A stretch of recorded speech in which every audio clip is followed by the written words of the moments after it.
Musanzwe mukorera ni he? Aha ni muri zone Ruziba, komine Mugere, aho bita mu Kibembe kwa Gaparata. Yego, musanzwe muhakorera iki?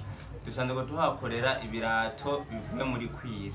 Yego, ni ibirato bivuye muri Kwire.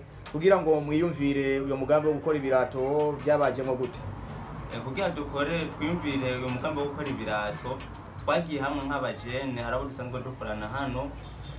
Twagiye hamwe turaraba ico twokora tukiteza imbere, twongera tugateza imbere n'igihugu, tugiye kuri umugambi nyakubahwa perezida adusaba umurama w'abajene. Ego, none mwokenera ibi birato musanzwe mukora yo bironka gute? Ucanzwe ubikenera arashobora kuturondera ku nimero, kandi tushobora kumusanza aho ariho hose. Ni nimero yahe uwo bikenera ashobora kubarondera? Ushobora kuturondera inimero ni 66 34 22 30. Yego, nk'abajene mwiyumviriye kujya hamwe mugakora ibirato nakamakaye mwotera urundi gwaruka rusanzwe ata migambi rufise yo kwibeshaho.